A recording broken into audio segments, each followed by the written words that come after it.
serial entrepreneur, Bubba Page. Bubba also has 8 children. I do 8. So, yeah. 4 boys, 4 girls. Last year, Utah Valley Quarterly named you one of the coolest entrepreneurs of Utah, right? For 2024. What's one thing that you see people get wrong all the time in trying to get those connections? So one of the things that early new entrepreneurs forget or don't see is getting a mentor. We invest in lines, not dots. Companies, they need to realize that every influencer you pitch, if they're not into it, don't work with them. I have 92% women that follow me. There you go. Check you out. Stuff. I drink out of this every freaking day. I really do. And I love these guys. Code Bubba. There's a 90-10 rule. And so you're going to sign up, let's say 100 influencers to work with you. 10% are going to do the vast majority of your conversion. But there are 3 tips of helping to build relationships. Should I share these? 100%. All right. Yeah. This goes with your kids. This goes with adults. There are ways of asking these 3 core topics that can go deeper and deeper. You can talk to somebody for hours and hours. Everyone wants to talk about What does success look like for you now? All right. Success to me is time. Time you just don't get back. So am I spending time with God? Am I keeping my body healthy? He gave me this beautiful temple, and I say beautiful in a red. That's not what I mean. He's giving me. We know your followers are increasing on the female side, Bubba. That's not what I meant.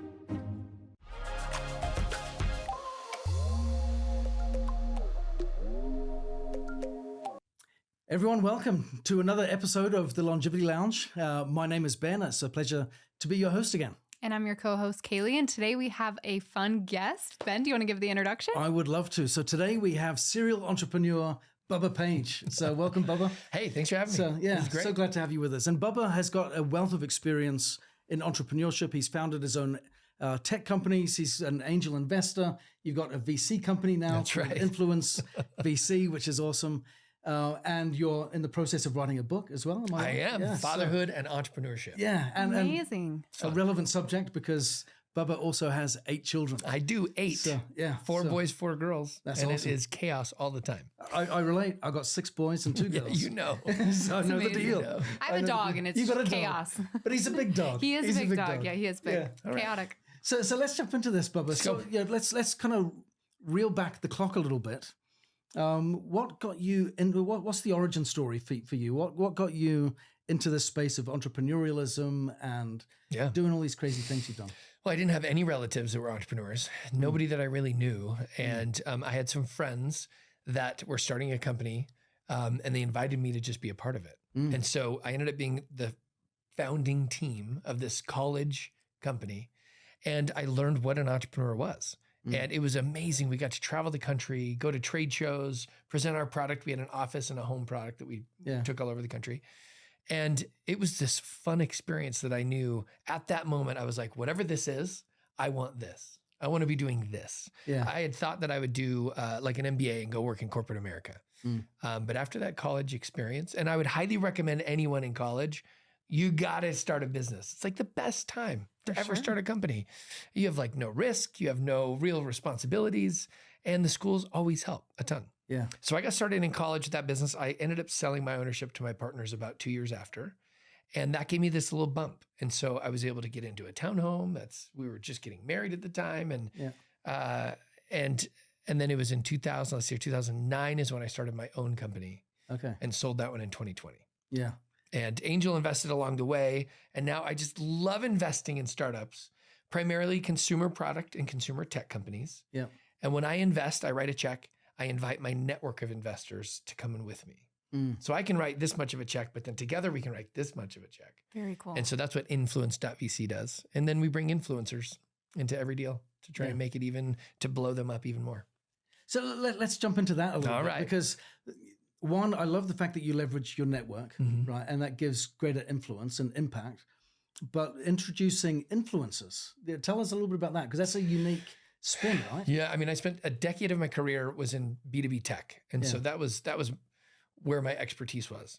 And then I started working together with my kid's mom, my now ex-wife, and we started building these companies around our social influence. And she had started a blog and had created a phenomenal following.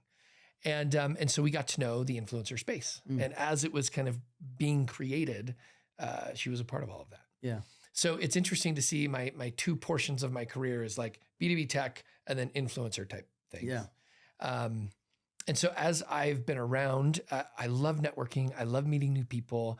I'm the extrovert where you go and you meet a bunch of people and you feel fulfilled and you feel more energy. That's me. Like I love doing that. So it was easy to just build a network, create relationships, and try to create win-win scenarios for everybody. And with the influencer side, it's interesting because as we were acting as influencers, we also had our own businesses where we worked and collaborated with influencers. So we had this interesting dynamic of knowing what it was like to be one and to also work with them. And so as I've now created Influence.vc, it just made sense. I know what they want. I know how they work. I know what's the best ways of working with them in a win-win collaborative way. And most VCs don't. That's not exactly an expertise in the venture capital world. So that was like my unique, go-to-market. Yeah. Was, look, I may not be the VC that's been doing this for 20 years, but I know something that most of them don't know. And so I get invited into deals by other venture capital firms when they know that I could be a benefit. And so there's these great deals that I probably shouldn't have had access to. Yeah. And yet I get invited to invest and bring my group along with them, which is awesome. Yeah. So I love it. Building a network is a huge part of my life. It's massive. And certainly, because the first time I met you was at one of your events. That's right. Right. So, and we had just started a clothing brand. This is back before I joined Beamer. And that was a huge moment for us in a learning curve for us in being able to see how to work with influencers, because that, like you said, is a skill set in itself. And yet so many brands don't know how to do that productively and effectively, right? And at the same time, I think a lot of influencers don't necessarily know how to work well with brands. For sure. And really, there should be a training course. Maybe I need to do that. Yeah. I'll think about that. Maybe that's one thing. Course coming soon. Doesn't sound like you have enough going on. I know, think you need to roll that out. There's when influencers get started and they haven't had a ton of experience with corporate partners, sometimes they don't know what a corporate partner wants. Yeah. And so without having clarity of mind, they may not deliver what that partner really needs and what they want. Businesses want conversions. Yes, they want brand awareness, and that's usually what is going to happen with influencers. But they really want to go back to their team and say, look how much this converted. Yeah. Look how much we sold, or how many new followers we have, or how many subscribers we get. And if influencers don't understand that element of it, then they're not going to have a good experience and they won't have a long-term relationship. Yeah. And so whenever I've wanted to work with a brand, I want it to be, number one, authentic to me. So it's something that I need to use, I want to use, I'm using, I love, I'm interested in, because then it's truly authentic when it comes online. I think that's a huge piece. If you're pitching something just because you're pitching it, what can I show? Okay, these headphones, I'm pitching these headphones, but you've never really used them. Yeah. You don't know them, you don't love them. People can feel it on the other side of the screen. Yeah. And so, but if I were to hold up my cup and be like, I drink out of this every freaking day, because I really do. Yeah. And the Hydro Jug guys are amazing. And I love these guys. Code Bubba. But I literally use this every day. And I've got 3 different colors. Yeah. And I put all my stuff inside. And it's so you can feel the difference of when I was holding up these that I've never touched before. And something I'm passionate about. Go Hydro Jug. Yeah, Hydro Jug's awesome. And so authenticity is going to be absolutely critical when influencers are working. And then companies, they need to realize that every influencer you pitch, if they're not into it, don't work with them. It's not worth it. You need to find people who are passionate about your product. And if they don't know about your product, then obviously you have to get to know them. They need to get to know the product and understand. But then when they create content, they need to be creating content. Authenticity is the number one. And then 2, it needs to be relevant. Yeah. And so is my audience, right now, I think my stats, I have 92% women that follow me. There you go. Check you out. Stuff. I'm in a unique position, being recently divorced, and that doesn't hurt. Yeah. And so it's okay. I had wondered if it looked like your follower count had gone way up recently. Am I right? Am I right? There's some new followers. Yeah. Some new followers, which is, which is great. Yeah. Oh my gosh. So you know your audience, Yeah. know what they're interested in. And, I'm asking them a lot of times, like, what are they truly interested in? Women love a good water bottle. Am I right? I mean, That is true. But and then I have a different audience on LinkedIn. Yeah. So I have a following on LinkedIn but the content that they're looking for is different. So if I were to partner with another company, are they targeting my Instagram audience or are they targeting LinkedIn? Anyway, there's so much strategy behind working with influencers, and getting the higher conversion is going to be based on who they are, who's following, what are they interested in, and then what can the influencer be trusted for? Yeah. Because look, let's say I got hired by Lamborghini. Well, heck yeah, I want to work with Lamborghini because those are awesome cars, but I know nothing about Lambos. Yeah. Nor is that like my style. yeah. Like I've got 8 kids. There's no way that I'm going to be driving with my kids in a 2-seater Lambo. Maybe one day, Lamborghini, if you're watching, feel free to reach out. But it's not authentic to me, and I don't know it. I'm not like that. Just doesn't fit. Yeah. So I think those are really important pieces, and it is hard to find the specific influencers. One key tip, I'll just share this too with other companies or brands trying to work with influencers. There's a 90-10 rule. And so you're going to sign up, let's say 100 influencers to work with you. 10% are going to do the vast majority of your conversion. So take those 10% and treat them like gold, right? You have to find them first. You have to test all these different people, and 90% you're going to be like, this isn't working, but 10% are going to do phenomenally well. And so create a real relationship with them and keep communicating like you've done a great job of and staying connected so that relationship can be a longer term. Can I just add a thought on that? Right, because I'll go back to what I learned with this at your event, right? So we came in a new brand. We were live for about 2 weeks before we showed up. Gosh, there. It was that fresh. I didn't remember That's crazy. Yeah. So we're going. I can't believe we're here. This was like a once in a lifetime opportunity. Is what it felt like to us, right? And we went in going, gosh, if we could get 15 influencers, because we knew nothing at that point about influencer marketing. There was all of the explosion and excitement that we hear about, the potential of that. And I think this is one of the mistakes that a lot of brands make, is they hear the noise and the excitement and they jump in and they rush versus really being careful and thoughtful in those partnerships and what they're doing. So we went in thinking, gosh, if we could get 10 or 15 of these influencers at this event to sign up as affiliates with our brand, we'd be loving life. That would be great. We'd be off to the races. And at the end of the night, I think we had close to 100. That's good. It was, I'm glad. It was awesome. I mean, I'd say probably, the vast majority of people there, they were interested. They were interested, right? But to your point, there was probably about 10% of that group that really latched on. And what we learned that I thought was really interesting was people often think influencer marketing, in order for that to be good, it's all happening on the online space. It's in those channels.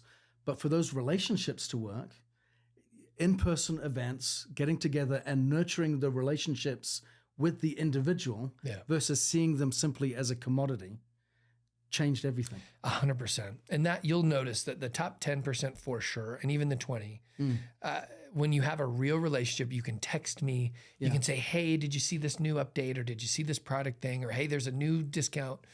Let's make sure to tell your audience. Influencers' lives are crazy, right? And it's not usually as structured. And so it's mostly done on their phone and they're busy.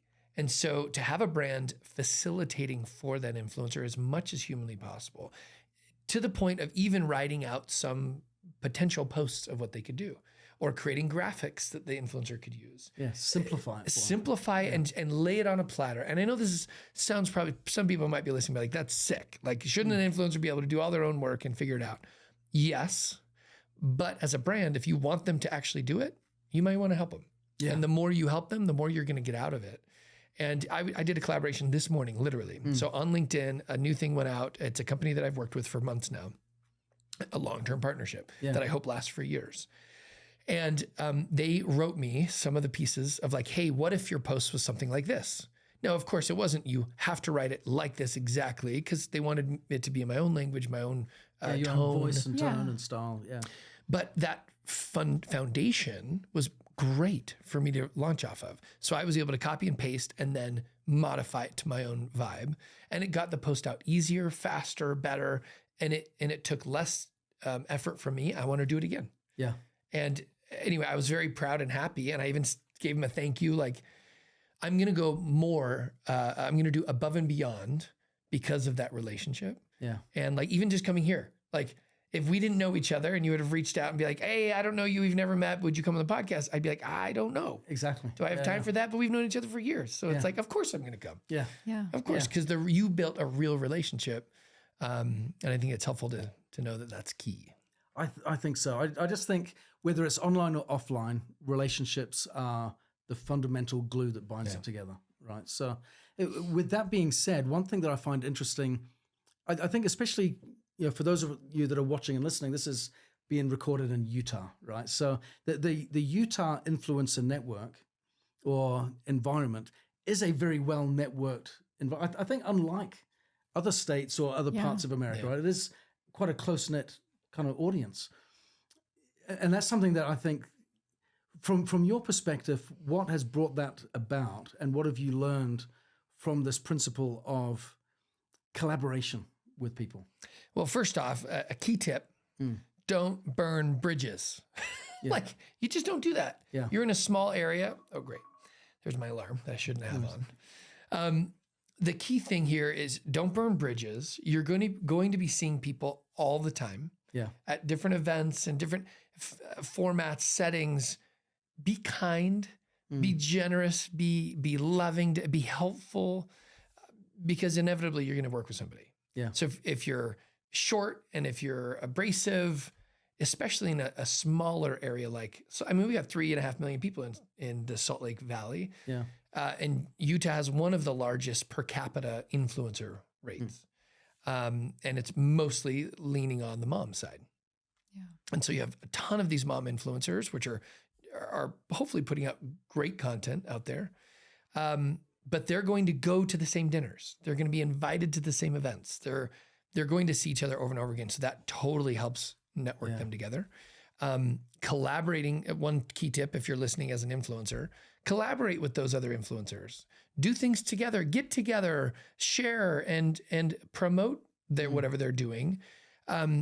Some I've noticed in some other areas where they don't have as tight-knit of a community, that they're more competitive in nature. Yeah. And instead of looking at life in a more abundant way, it's more scarce. Like, well, if you work with that partner, then I can't work with that partner. And it's like, no, that's not true. Yeah. That's not true. There's enough for everybody to go around. So for us to be proud and happy for someone else's success is a really key piece. I've noticed as an entrepreneur first, before influencer, the entrepreneurial community is extremely supportive.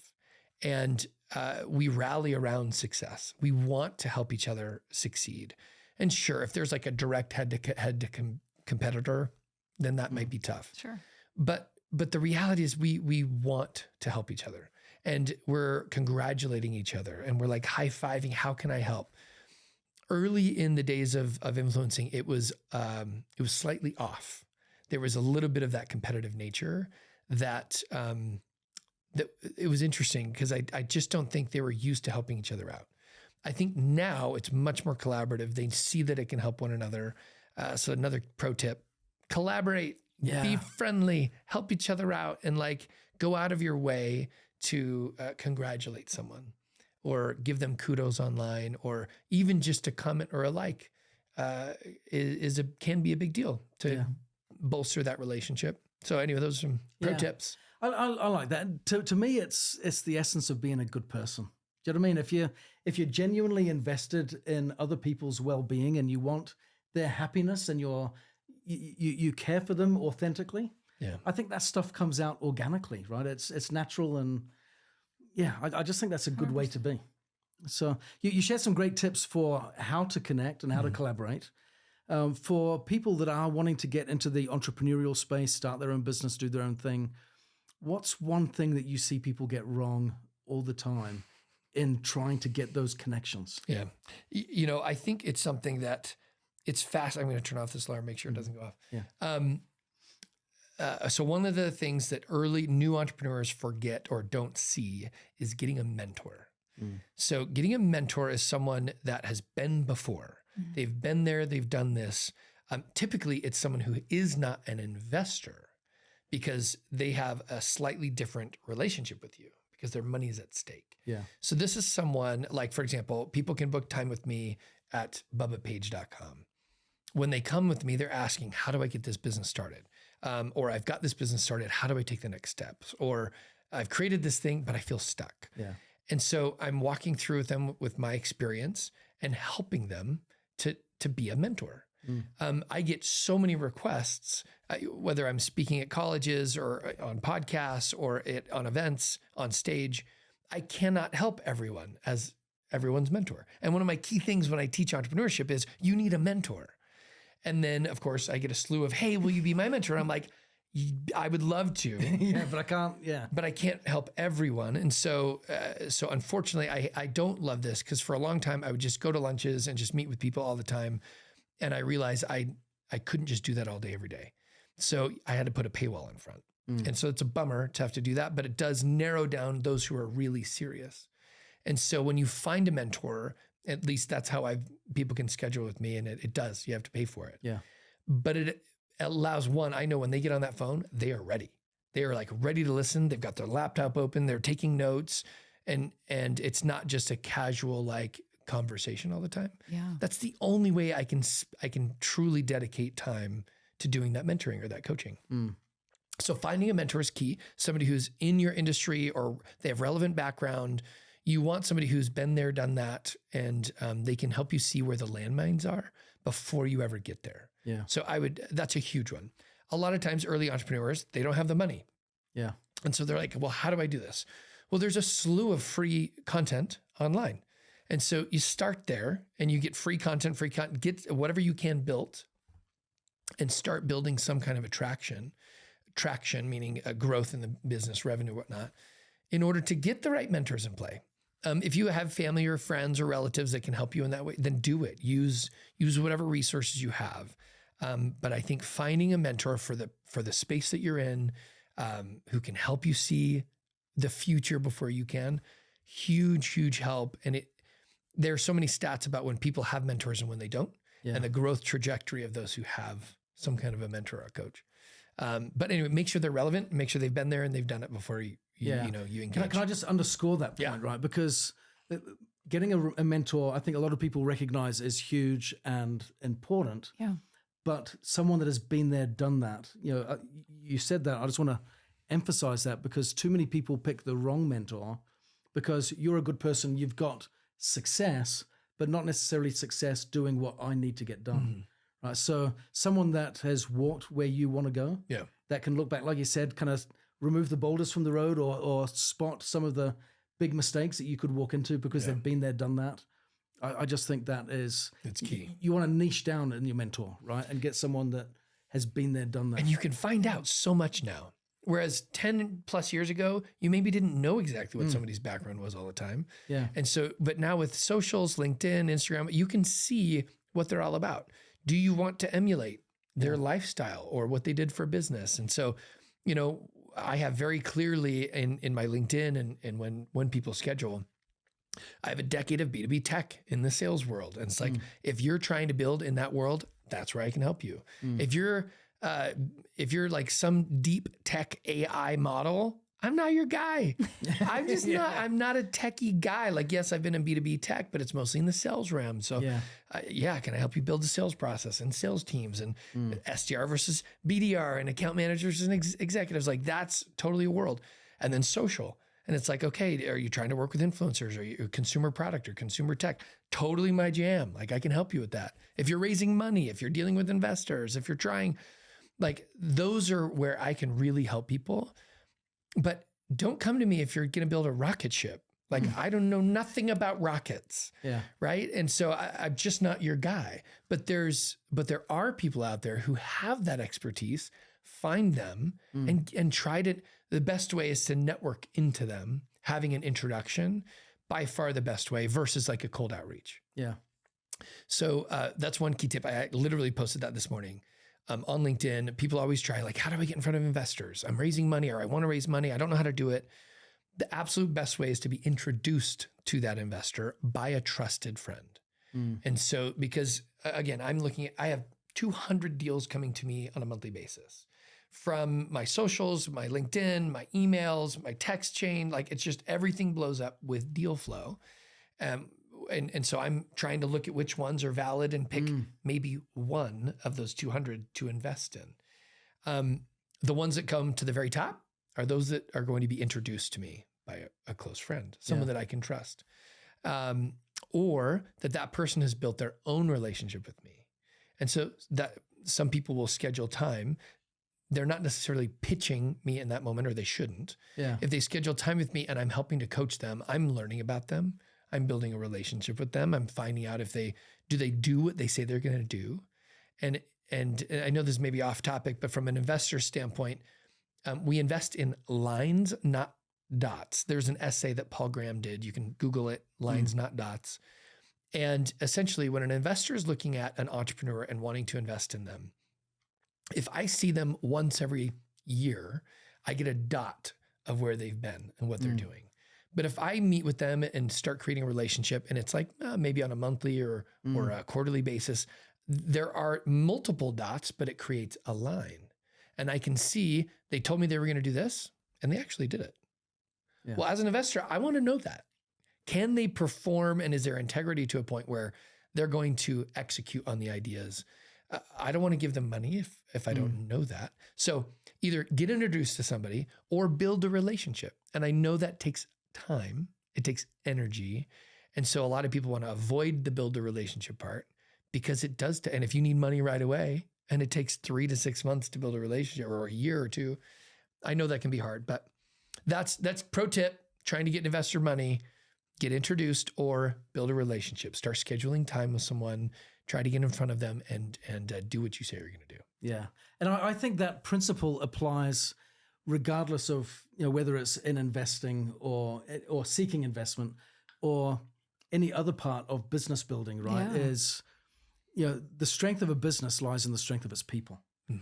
And good relationships drive best practice and best outcomes.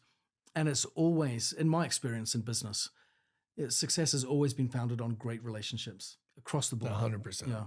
And always investing in that, not burning the bridges, like you said.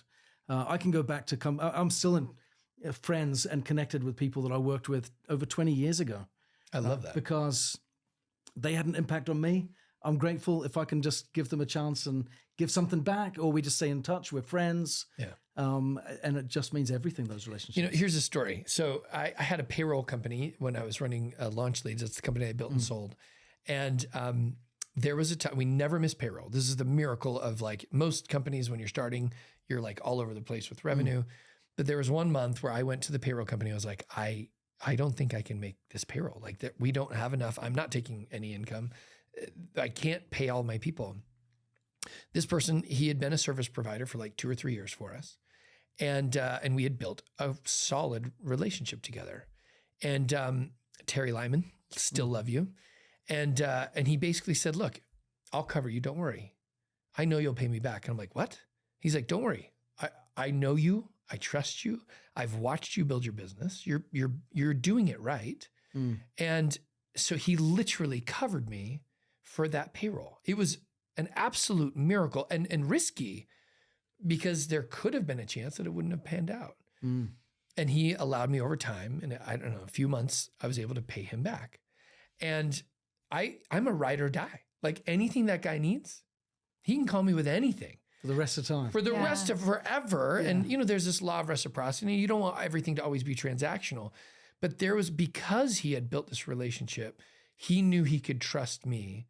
And if let's say the business blew up and didn't work, that I would make it right. Yeah. And it was so fascinating because, now he's gone off and he's sold the business and he's done all these great things. I love horseback riding with him. He's so good. Yeah.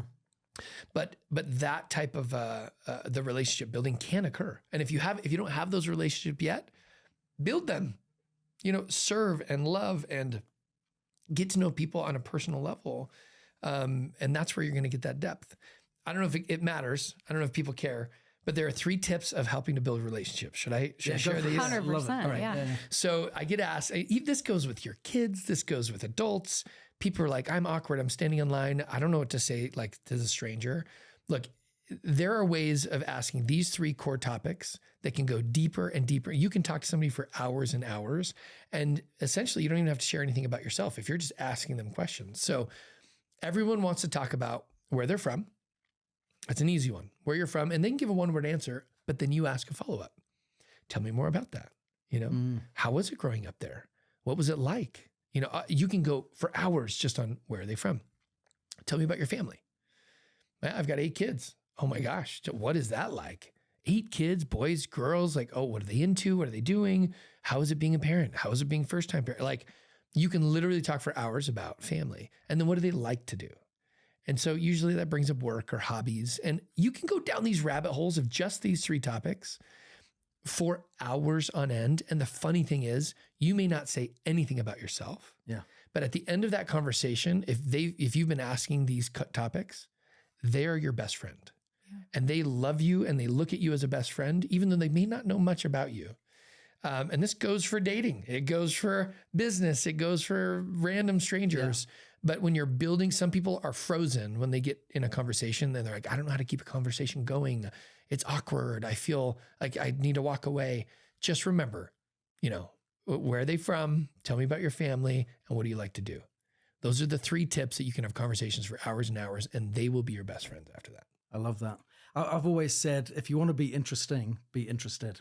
I love it. 100%. Yeah. Absolutely. And people, when you do that, when you're asking questions, you're not talking much about yourself, but they'll come away from that conversation and go, what a great person. What an interesting guy. I love that guy. That was a great conversation. That was so much fun. And they did 90% of the talking. You just asked questions and listened, right? Yeah. So I think that's huge. Makes a lot of sense. It feels like it's so hard to play the long game too now, especially with social media. As much as we love social media and easy as it is to keep us engaged, it's hard to play the long game with people, I think once it comes across so genuine when you do and you actually care, because it can feel transactional. I bet it feels like that sometimes in business when you're, investing in companies and doing that. So yeah, I think be interested. So with that being said, you mentioned before you started your company, years in high school, right? Was that college? Sorry, college. The first one was in college. Yeah. In college. And now you've got years of experience in between. Last year, Utah Valley Quarterly named you one of the coolest entrepreneurs of Utah, right? For 2024. That's a Utah cool Biz title. Q Magazine. Thanks, guys. Appreciate it. That's a pretty awesome title. I did not expect a cover shot. I did not expect that. So that was fun. Yeah, that was so pretty cool. awesome.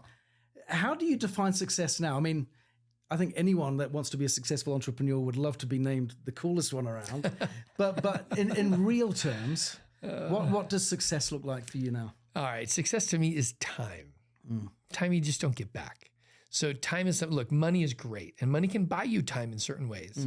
And most entrepreneurs have a money goal to be able to have financial freedom. But that's, to me, it's that freedom to have the time to do what you want, when you want, with whom you want. And so for me, I have 8 kids. And I know my goals earlier in my career where it's like, just like, go, build big and work like crazy. That shifted quite a few years ago for me, where I realized that the most important pieces of my life are my kids. It's my family. Yeah. And so being able to focus on their needs and their desires, it helps to have that financial freedom to be able to do that. And I respect that not everybody's in a place to do that. And you've got to work 2 jobs to make ends meet and or join different organizations to help you thrive. But my goal as an entrepreneur, success to me as an entrepreneur, is time and that freedom to do what you want with that time. To me, having $1 billion in the bank, is that going to change? 100 million, 10 million, $1 billion, will that truly change my lifestyle if I'm already up at that level? Sure, you can buy a bigger yacht, right? You might be able to buy an island instead of going on vacation to an island. But I look at it as like, okay, what's most important in my life? Look, my relationship with God, that's me. My relationship with my kids, or if you have a spouse, your spouse. My health. If you're unhealthy, you Can't buy that back, right? It doesn't matter what kind of money you have. So being able to take care of those pieces, to me, that's true success. Yeah. It's true. Look, my kids better realize I'm not going to leave much for them. Like, I want them to know, and maybe whether they get something or not, I'm going to either give it away or I'm going to spend it on experiences and pieces. Am I building wealth to be able to just hold it in this, vault someday? I'm going to die and it's not going to go anywhere. I don't keep it. But who can I help? What organizations can I support? Can I go out there and spread the word, the good word of Jesus, right? Yeah. Can I spread the good word of entrepreneurship? And to me, building, I have felt like my mission that I've been given by God is to help people with, one, to come unto him, but then to build self-reliance. And self-reliance to me is such an interesting term because it's one of those pieces that when someone is able to take care of themselves, then they're it's a lot easier to help other people. So I look at self-reliance. There's many ways to look at it. You have emotional and you have, physical and temporal and spiritual. If you're looking at it from a temporal standpoint, earning money to support your family and to take care of your basic needs, you should be able to have more of an abundant mindset to help others. And so I hope that what I do online and through this, coaching or my businesses or when I'm investing, that I'm helping them to become more self-reliant. And then that abundant mindset can just spiral. And the more that they go out and are abundant, they can help others. And there's this wildfire of positivity and growth, and people can help one another. To me, it feels like God wants us all to be happy and he wants us all to have success. And again, that success to me isn't just a dollar amount in the bank account. Yeah. It's the freedom to do what, with whom, and where you want to be with your time. So that's how I would describe it. My mum said to me when I was a little kid, there's only two things that you can bring with you into the next life: love and knowledge, right? And so you should spend as much of your time acquiring as much of that as you can. I love that. I love that. And I agree. Time is everything. Certainly we're both parents of 8 kids, right? So respectively. And I think that teaches us something in terms of how we manage our time, because certainly that's something that I get asked a lot is, how do you fit it all in? How do you get everything done? You've got all of these kids, you've got this busy career, you've got all of these different activities going on. How do you make time? What would be your counsel in managing that space, that precious time, so that people cherish relationships, but don't experience burnout at the other side? I think it's helpful. A couple of years ago, one of our best friends passed away. He was in an accident, and it was this tragic accident. It shouldn't have happened. He was a young guy in my age, and he left 5 kids behind. There's just like, why? Why does that happen? But it was a bit of a wake-up call to be able to say, like, okay, wait a second. We don't know if we're here tomorrow. We don't know when the last time we get to say goodbye or I love you. And so it puts life into perspective of living more with intention. And so when I look at planning my week, planning my day, planning the year, I try to do all of those pieces, focusing, okay, every Sunday I do my Sunday planning for the week. Every December I plan my year, right? Every night I plan for the next day. And I want to get my boulders. You've heard the story. I want my boulders, the most important parts of my life, to be at the foundation first. So am I connecting with God, right? That to every day. And to me, you're either moving closer to God or away from God. There is no standing still. So I'll get around to the whole schedule piece. But so am I spending time with God? Am I keeping my body healthy? He gave me this beautiful temple, and I say beautiful in a red. That's not what I mean. He's giving me. We know your followers are increasing on the female side, Bubba. That's not what I meant. But he gave us this miraculous, that's a better word, miraculous body that we needed to take care of. And are we doing something every day to take care of that body? Are we learning something every day and trying to incorporate this new wisdom and experience? Are we sharing and serving others every day? And yes, some days you may have more of one than the other, and that's okay. This is where the balancing comes in. But I think those core boulders, if you know what they are, and and I know a lot of people use this format, but like, faith, family, fitness, and finance, there's more, but like you can set up this core value in your day, schedule it the day before, schedule it for the week, schedule it for the year. And if you have a plan with intention, you're going to get more done. I've always heard, if you want something done, give it to somebody who's already busy. Yeah. Because they know how to get stuff done. And it's a unique concept, and it's hard because you don't want to like overburden someone, but the reality is they know how to fit what they want in their schedule. One thing that I've learned more recently is that I was allowing my schedule to be filled by other people. And that was hard because as a recovering people pleaser, I would, get requests, like we were talking about the lunches and the meetings and the stuff. And I would just say yes to everything because I wanted to be helpful. And I felt like I'm doing something good. I'm serving, I'm helping people, but my schedule was overrun. And so some of those core foundational pieces would miss. And so I had to take a step back and say, okay, wait a second. What do I really care about? What does God want me to do? What is that important piece? And lay those out. And I've had to say no. I've had to say no a lot.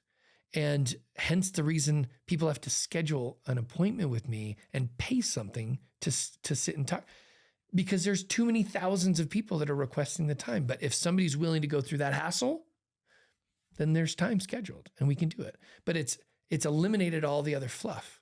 And so try to get, what do you want? What do you want out of this life? What is your intention every day?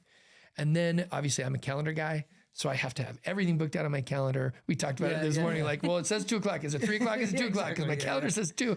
I'm a big believer in like digital calendars. Yeah. You can have physical planners. That's great. But like planning it out on the calendar, you can visually see it. You can set up reoccurring events if that helps. I even have reoccurring events for like, I'm a CrossFit guy. And so I put on the calendar that I'm going to CrossFit at this time every single day. Do I miss some days? Yes, I don't get to go to CrossFit 6 days a week, but I get 3 to 4 in. Nice. But I have it on the calendar. It's blocked out, and I make sure that with intention, I'm taking care of my body. I'm moving it right. I want to have spiritual time, that God time. So I book it on my calendar every week. I'm going to worship in the temple. And so I booked that block, that 2-hour block, and I'm going to go do that. If I have to shift it around that's fine. But if I don't put it down, it's not going to happen. So, it's hard. Busy parent, busy entrepreneur, you've got people requesting your time all the time. You do have to learn to say no. And I try to do it in a kind way where I'm not going to try and ghost. But if I haven't responded to you, please understand. We'll get there. I have like hundreds and hundreds of messages still I haven't responded to. There's a skill to saying no, though, right? 100%. It's so hard. Yeah. It's so much easier to just say yes, even if it puts you in a bad position sometimes. Which I think the old saying, the enemy of the best is the good, right? Yeah. And our challenge isn't in choosing between right and wrong, but in choosing between better and best. Totally. Right. And if we want an abundant life, a full life, a rich life, like you've been talking about, then we've got to say no to a lot of good things in order to say yes to the very best. And one thing I learned in the practice of saying no to people is if you give your answer first, no, and then give your reason second, it comes across strong. If you give your reason first and then the no second, it sounds like an excuse. Oh, interesting. I love that. It's true though, I'm incorporating that right Thanks, now. Ben. I'm going to be up all night thinking about that. Yeah. But if you were to say, hey, let's go dinner, let's go do dinner next Friday. Yeah. I said, I'd really love to do that, but I'm just really busy right now, so unfortunately I can't.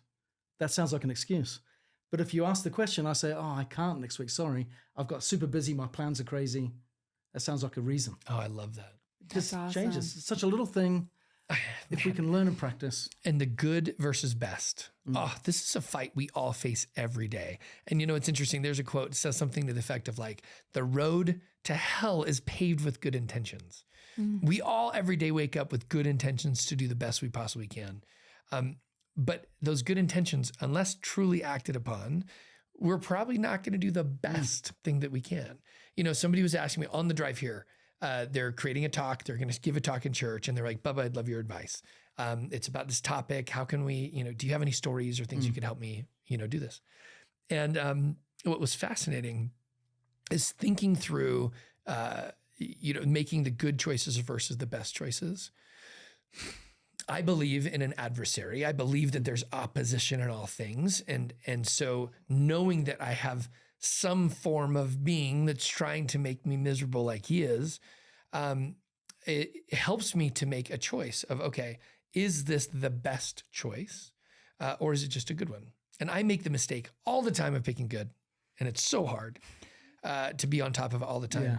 But just believing that there is opposition has helped me, I think, to try and make better decisions because I believe there's someone pulling me. And look, I'm not going to be tempted to go and this is probably horrible, but like to go murder someone. Like that's just not going to happen. Not going to happen. Yeah. But can he take me off track by just 1 degree? Yeah. Yeah. Cause like 1 degree, like, I didn't study this morning, right? I didn't study. I didn't take my time to pray, meditate. Okay. It's no big deal. It's just 1 day. Then it becomes 2 and it becomes 3. And that little degree off is for me, how it works is it's not some drastic change. I'm not going to go do heroin. Yeah. Like never touched drugs in my life, never drank alcohol in my life. I'm just not going to do that.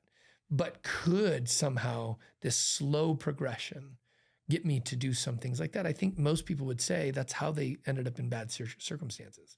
The people in jail for embezzling funds, it wasn't because they all of a sudden with no track record just stole millions of dollars.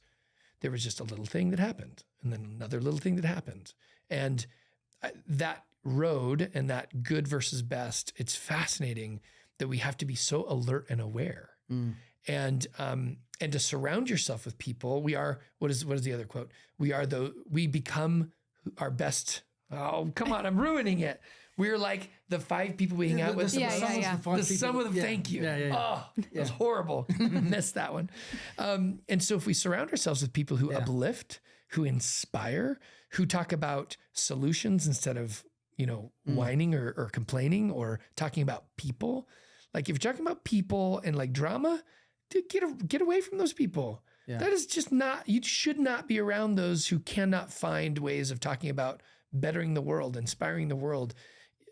It's fascinating when people say like, oh, I could never do what you did or, well, you've made it. How am I supposed to make it? It's like, well, who are you hanging out with? What's your intentions, right? What are your intentions every day? Are you planning? Do you have a calendar? Do you actually structure? What do you care in life about?